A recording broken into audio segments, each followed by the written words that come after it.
Bienvenue aux notes de bas de page du commissaire à l'éthique et à la déontologie. Je suis François Corriveau, avocat auprès du commissaire. Aujourd'hui, notre note vise à discuter de la mission et de la collaboration entre le commissaire à l'éthique et à la déontologie et le commissaire au lobbyisme. Pour en parler, j'ai avec moi Ariane Mignolet, la commissaire à l'éthique et à la déontologie elle-même, et nous recevons un invité spécial aujourd'hui. Il a gradué de l'Université Laval en droit. Il a commencé sa pratique en droit commercial et corporatif avant d'être directeur aux affaires juridiques de l'Autorité des marchés financiers. Il a par la suite été sous-ministre associé au ministère de la Justice à la Direction générale des affaires juridiques et législatives. Et le 17 octobre 2017, il a été nommé pour un mandat de 5 ans par l'Assemblée nationale à titre de commissaire au lobbyisme. Jean-François Routier, bonjour à vous deux. Bonjour François, bonjour Ariane. Bonjour François et bienvenue Jean-François. Bonjour à toi et merci d'être là avec nous aujourd'hui. Merci à vous de l'invitation. Le commissaire à l'éthique et à la déontologie, le commissaire au lobbyisme sont avec la vérificatrice générale, avec le directeur général des élections du Québec et avec la protectrice du citoyen, les 5 personnes qui sont désignées par l'Assemblée nationale pour réaliser des fonctions qui leur sont déléguées et généralement qui visent à assurer la confiance du public dans ces institutions démocratiques. Peut-être que c'est la bonne occasion de débuter par présenter vos différentes missions. Je vous propose d'y aller chronologiquement en commençant par le commissaire au lobbyisme en 2002. C'est bien ça? Effectivement, la loi sur la transparence et l'éthique en matière de lobbyisme a été adoptée à l'unanimité par l'Assemblée nationale en 2002. Et donc, ça fait presque 20 ans que cette loi a été adoptée. Comme tu le disais, François, le commissaire au lobbyisme est un mandataire, si on veut, de l'Assemblée nationale, c'est-à-dire qu'il est ce que j'appellerais le bras de transparence en matière de lobbyisme pour l'Assemblée nationale, pour veiller à ce que les activités de lobbyisme qui sont effectuées auprès des décideurs publics se déroulent en toute transparence, dans le respect des règles applicables aux institutions publiques. Cette loi-là, essentiellement, vise à, en fait, encadre les activités d'influence qui peuvent être exercées par des lobbyistes. Ça peut être des lobbyistes conseils, ça peut être des lobbyistes d'entreprises ou d'organisations, donc qui représentent toujours une entité ou un client qui veulent influencer des décisions des décideurs publics. Alors, ces entreprises et organisations emploient ou mandatent des lobbyistes pour influencer les décisions des institutions publiques.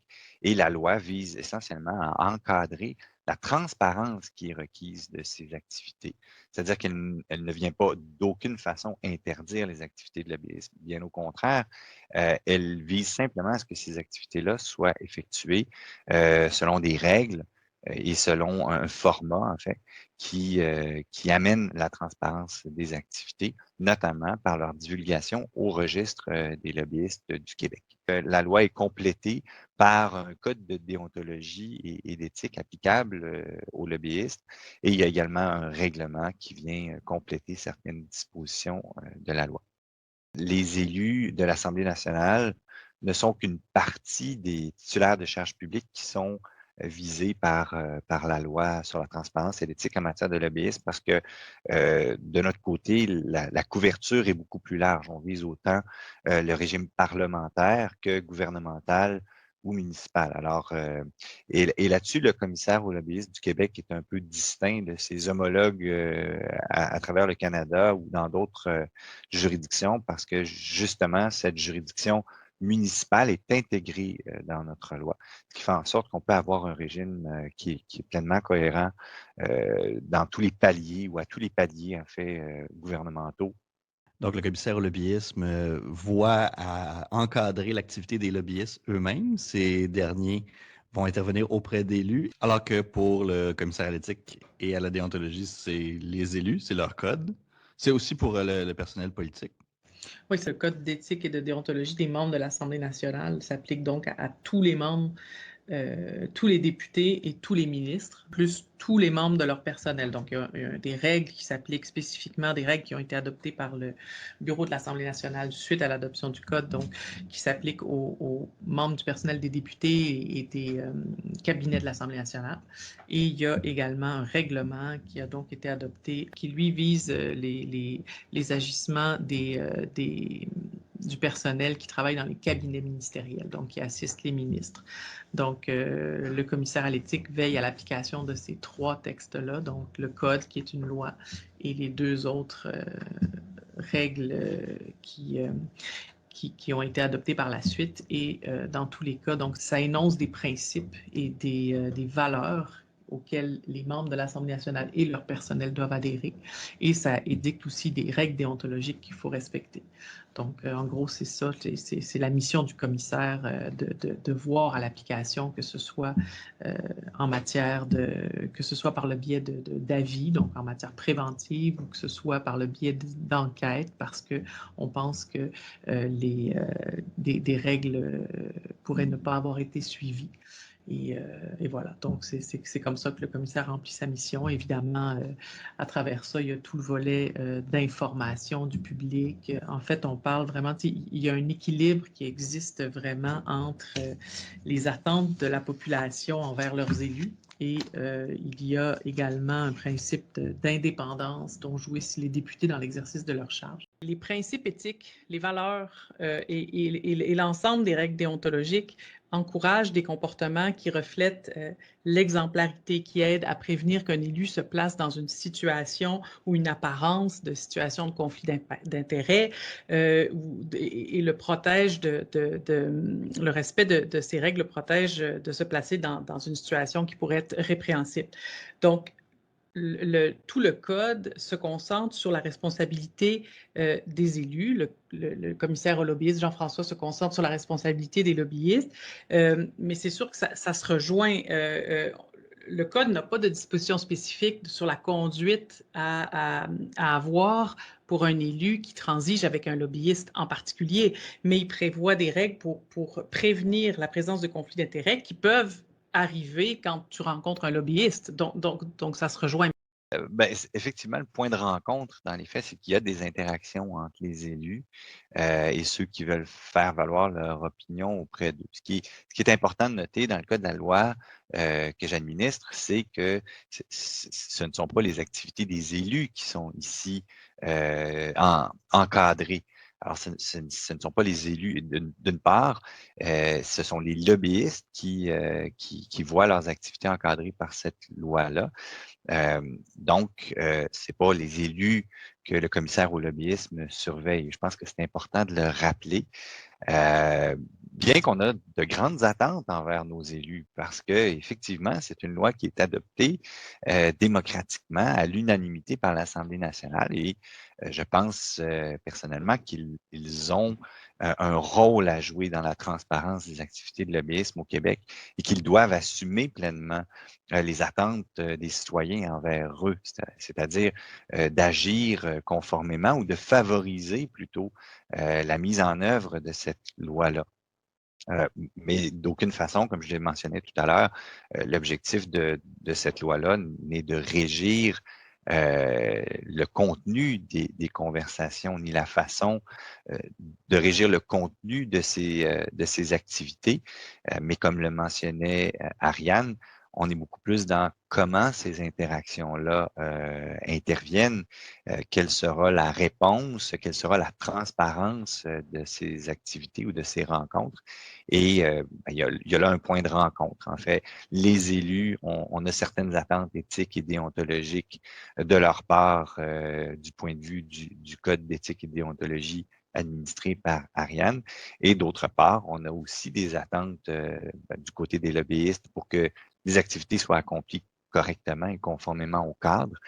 Mais comme je le disais, sans que ce soit expressément prévu par la loi, il me semble que les citoyens ont clairement des attentes aussi envers les élus quant à la mise en œuvre de cette loi-là. Les élus, les membres de l'Assemblée nationale ont à intervenir ou reçoivent des interventions de la part de lobbyistes. Eux-mêmes pourraient être un jour appelés à être lobbyistes. Donc, le Code prévoit des règles liées à ça. Selon toi, les principales règles visent quoi? En fait, lesquelles on devrait le discuter aujourd'hui le plus pour ceux qui nous écoutent? Donc, au niveau des règles d'après-mandat, donc effectivement, il y en a, je pense, dans nos deux corpus législatifs. Là, en ce qui concerne le commissaire à l'éthique et à la déontologie, il y a des règles d'après-mandat, mais seulement pour les députés ayant exercé des fonctions ministérielles. Et je pense que c'est au niveau des règles d'après-mandat que nos les législations sont plus connectées en quelque sorte. Il y a comme vraiment un lien entre le commissaire au lobbyisme et le commissaire à l'éthique et à la déontologie. Oui, en fait, plus tôt, j'ai mentionné que la loi ne visait pas les titulaires de charges publiques, c'est-à-dire ne visait pas à les encadrer, mais sauf en ce qui concerne les règles d'après-mandat. Parce qu'il y a effectivement dans la loi sur la transparence et l'éthique en matière de lobbyisme des règles qui s'appliquent aux titulaires de charges publiques, à tous les titulaires de charges publiques, donc pas seulement aux élus parlementaires ou aux ministres, mais vraiment à tous les titulaires de charges publiques, dont les exigences varient selon les fonctions qui ont été occupées, mais qui sont vraiment applicables à tous les titulaires de charges publiques. Évidemment, il y a là, oui, un point de convergence entre nos deux lois. Je pense que ce serait intéressant d'en rediscuter peut-être et d'en faire un balado distinct. Je suis en train de me réinviter à vos notes de bas de page. C'est On parfait. acceptera. Alors voilà, oui, il y a des règles d'après-mandat qui s'appliquent en vertu de la loi et qui méritent d'être expliquées aussi, autant aux citoyens qu'aux titulaires de charges publiques. Jean-François, en termes de moyens, qu'est-ce qui est mis en place par le commissaire au lobbyiste pour assurer sa mission? Toute l'information qui est publiée par un lobbyiste dans le cadre de ses activités est disponible au public par l'entremise du registre, accessible sur un site Internet présentement. Bon, l'outil actuel est, on le dit souvent, désuet, heureusement, par le projet de loi 6 adopté en juin 2019. On a prévu le transfert du registre vers le commissaire au lobbyiste pour assurer une pleine cohérence parce que le registre actuel est administré par le ministère de la Justice et n'a pas, disons, été mis à jour depuis un certain temps.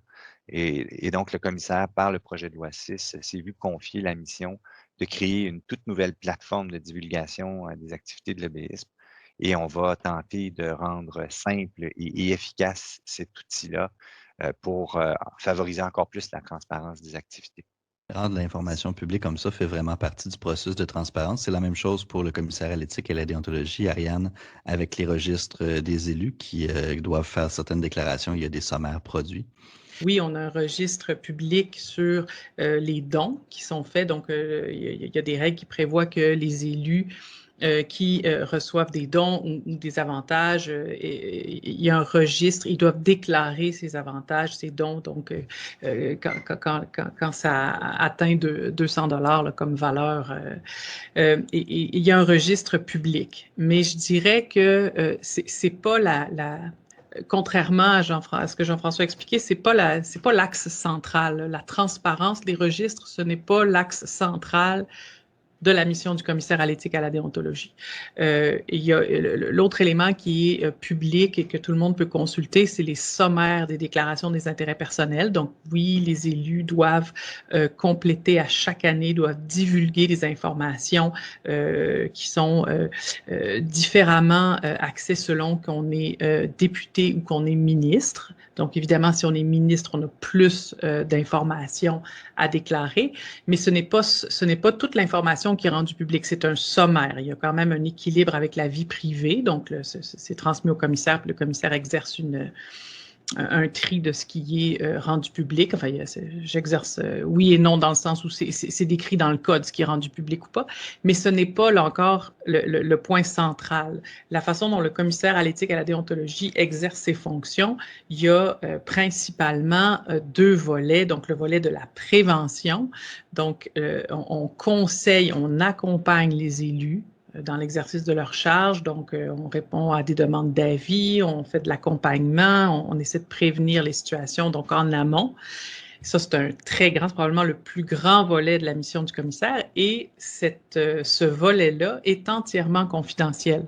Donc, je ne peux pas dire que la transparence comme telle est ce qui représente le plus le travail et la mission du commissaire à l'éthique et à la déontologie. Les avis sont confidentiels parce que c'est important que la personne se sente à l'aise de nous demander de s'adresser à nous en sachant qu'une bonne partie de ces informations, là, je veux dire, c'est souvent des informations très personnelles, très sensibles. Donc, on le conseille, mais ce n'est pas public, à moins que la personne qui reçoit l'avis décide de rendre public. D'ailleurs, c'est un des enjeux du commissaire, c'est que dans notre volet d'information, de formation, c'est difficile de former et de donner des exemples quand la plupart de notre jurisprudence, si je peux dire, est confidentielle. Par contre, là où l'élément de la transparence, puis là, je fais du pouce là-dessus, François, tu m'arrêtes si je vais trop loin, mais la notion de transparence, elle est indirecte chez nous.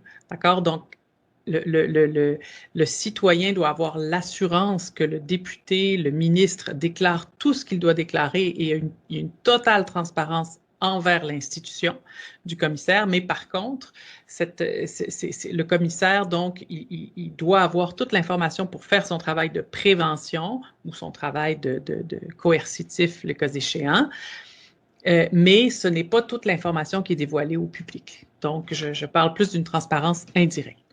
C'est pas de toute façon les mêmes informations qui sont visées par ces registres-là. Pour les élus, c'est ce qui pourrait faire partie de leur patrimoine, de ce qu'ils possèdent et qui pourrait affecter leur indépendance de jugement. Pour les lobbyistes, si je comprends bien, c'est plus la nature des mandats qui leur sont confiés. Donc, quelles sont les politiques publiques et les moyens qu'ils prennent. C'est bien ça? Tout à fait. Dans les faits, et dans ce cas-ci, c'est pas non plus les mêmes personnes qui ont la divulgation à faire. Dans le cas d'Ariane, ce sont les élus qui doivent divulguer ces informations-là et c'est tout à fait normal que ces informations-là ne soient pas rendues publiques. Alors que dans le cas de la loi que j'administre, bien évidemment, ce sont des informations publiques parce que l'objectif, c'est de permettre aux citoyens de savoir qui tente d'influencer les décisions des élus dans le cas présent. Pourquoi? Et est-ce qu'ils sont interpellés par ces actions-là et donc souhaitent y réagir ou souhaitent agir en fonction de ces influences-là? Et donc, les objectifs ne sont pas du tout les mêmes, bien que la notion de transparence, elle appartient aux deux régimes, si on veut. Donc, Ariane mentionnait tout à l'heure qu'effectivement, parce qu'on parlait des points de rencontre tout à l'heure. Effectivement, il y a un autre point de rencontre, c'est plutôt dans les pouvoirs qui sont octroyés aux personnes désignées, notamment en matière de vérification et d'enquête. On a tous les deux des pouvoirs de vérification ou d'enquête qui visent à amener, si on veut, la conformité aux règles qui sont émises. Dans le cas du commissaire au lobbyisme, si un lobbyiste fait des communications d'influence, par exemple, sans le déclarer au registre ou hors délai, bien évidemment, le commissaire peut soit se saisir d'emblée s'il en est informé ou par une dénonciation ou par la surveillance de l'agent des ministres, par exemple, peut donc se saisir d'une situation qu'il perçoit et faire une enquête ou une vérification. Et s'il atteint finalement la conviction qu'une infraction a été commise à la loi, et bien là, il va transférer le dossier, je vais transférer le dossier au DPCP qui va pouvoir entreprendre des poursuites contre la personne fautive. On a une loi qui est essentiellement, je dirais malheureusement, une loi de sanctions pénales. Et ça, bien évidemment, ça ne favorise pas nécessairement la conformité, ça favorise plus l'exemple. Présentement, ce que la loi donne comme pouvoir au commissaire, c'est à peu près ça. Outre l'aspect disciplinaire, c'est-à-dire que lorsque une infraction va être soit grave ou répétée, à ce moment-là, le commissaire dispose dans certains cas de la possibilité de sanctionner un lobbyiste au plan disciplinaire ou encore le principal dirigeant d'une entreprise sur le plan disciplinaire. Et dans ce cas-là, je dirais qu'on atteint peut-être encore davantage l'objectif de s'assurer qu'il y a une éducation qui se fait à travers ça. Je pense que là aussi, ça peut être matière à bien des... il y a beaucoup de choses qui peuvent se dire là-dessus, mais je pense que là-dessus, nos missions sont, en tout cas l'exercice de nos pouvoirs d'enquête sont très différents. De mon côté, j'ai également le pouvoir d'initier une enquête ou à la demande d'un élu, mais la façon, donc moi, ça n'a rien à voir avec le pénal et ça se déroule dans le cadre du privilège parlementaire, donc c'est assez spécial. Et puis, on en fera éventuellement un épisode à un moment donné, mais juste pour dire qu'il y a également un pouvoir d'enquête là-dessus. Et donc, pour revenir à l'élément que je pense fondamental, c'est vraiment l'aspect éducation, formation, information non seulement de nos clientèles, mais également du grand public et que les citoyens, je pense que et ça fait partie du processus, je pense, ça fait partie, c'est nécessaire à la confiance, je pense, que la population peut avoir dans ces institutions, c'est de les comprendre, savoir comment elles fonctionnent, quelles règles s'appliquent à leurs élus, quelles règles s'appliquent, dans ce cas-ci, par exemple, aux lobbyistes, tous les paramètres, je pense que c'est fondamental de bien connaître. Vraiment, l'objectif des deux lois, dans les faits, des deux régimes, c'est la confiance du public envers les décideurs publics, dans le cas qui nous concerne, les élus de l'Assemblée nationale. Et il y a un paquet de règles qui sont mises en place pour assurer cette confiance-là. Je pense qu'il y a un autre point de convergence qu'on a effleuré un peu plus tôt, que sont les règles d'après-mandat, les règles applicables aux élus ou encore aux ministres, en fait, au Conseil des ministres, sont plus exigeantes que les règles qui sont imposées aux fonctionnaires, disons. Mais il y a des règles qui sont applicables à toutes et tous, des règles de confidentialité notamment, mais il y a aussi des règles qui empêchent carrément une personne de pratiquer des activités de lobbyisme pendant un certain temps après la fin de son mandat, justement pour maintenir cet équilibre et maintenir la confiance du public dans les institutions et dans les décisions. On l'a mentionné plus tôt, l'intégrité des décisions publiques, c'est vraiment ça. L'objectif, je pense, des deux régimes d'encadrement qui sont mis en place. Les moyens qui sont mis en place par les deux institutions visent essentiellement vos clientèles principales, là, que ce soit les membres de l'Assemblée nationale ou les lobbyistes, mais vous avez aussi des interactions avec les citoyens en général. Quelle forme ça prend? Comment les gens peuvent participer aussi aux missions des deux organismes? Jean-François, peut-être pour commencer. Je vais commencer par vous révéler un secret. Le fameux Y du commissaire au lobbyisme représente les trois principales parties prenantes, c'est-à-dire, oui, les lobbyistes, mais aussi les titulaires de charges publiques et les citoyens. Et bon, il y a différents moyens pour les citoyens de s'informer. J'ai parlé du registre des lobbyistes un peu plus tôt. Sur notre site web aussi, on a plusieurs capsules d'information. On donne aussi de la formation en ligne ou en présentiel, comme c'est le terme à la mode, lorsque ce sera possible de le refaire. Donc, on donne des formations générales aussi au public où tous les gens peuvent s'inscrire à ce type de formation-là. Et en fait, comme le mentionnait Ariane un peu plus tôt, si les gens sont un peu plus informés, s'ils connaissent les règles, s'ils sont en mesure de déterminer si oui ou non, si ce qu'ils perçoivent ou ce qu'ils voient est conforme aux exigences, ben, ça va amener une meilleure conformité, et notamment par des signalements que tout citoyen peut aussi faire, soit directement sur notre site web ou en communiquant avec le commissaire au lobbyisme. Évidemment, les citoyens peuvent également interagir avec le commissaire à l'éthique et à la déontologie. Donc, on donne la formation. Il y a notre site web, évidemment. Il y a ceci, les notes de bas de page. Il y a également, ils peuvent nous dévoiler aussi des dénonciations. On en reçoit de citoyens, effectivement, sur des situations qu'ils trouvent préoccupantes. Clairement, on a des missions, on a des mandats différents. Mais l'objectif qu'on poursuit, que les deux organisations poursuivent, c'est de favoriser une culture politique intègre au Québec. Et je pense que ça, là-dessus, on se rejoint, puis c'est probablement le rôle de toutes les personnes désignées dans leur sens plus large, là.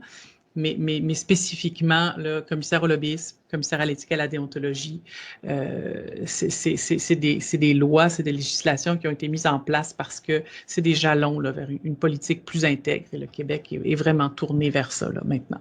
Je trouve ça particulièrement intéressant comment vous le présentez. Je pense que ça pourrait être quand même le bon moment pour conclure ici. J'aimerais vous laisser à chacun un mot de la fin.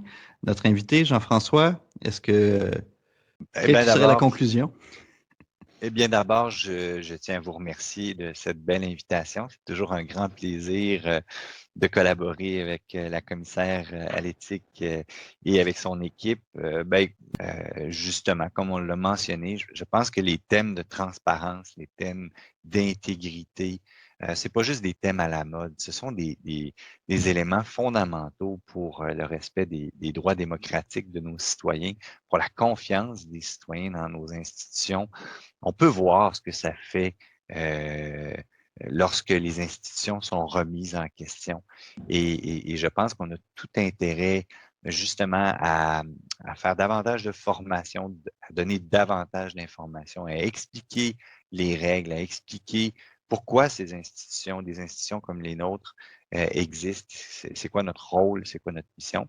Je vous remercie pour l'opportunité que vous m'avez donnée aujourd'hui, justement, d'aller un peu plus loin et de présenter la mission du commissaire au lobbyisme du Québec. Je souscris tout à fait à ce que vient de dire Jean-François. Bien évidemment, quant au fondement d'une société démocratique comme la nôtre, donc probité, transparence, intégrité, ce sont là des éléments moteurs. Et la formation que nos institutions doivent donner, l'information qui doit être donnée à la population est fondamentale. Je l'ai dit, je crois tantôt, là, la connaissance des institutions qui assurent et qui maintiennent cette intégrité, probité est essentielle. Puis c'est l'objectif des notes de bas de page, c'est l'objectif qu'on s'est donné quand on a commencé ce balado. Merci à vous deux.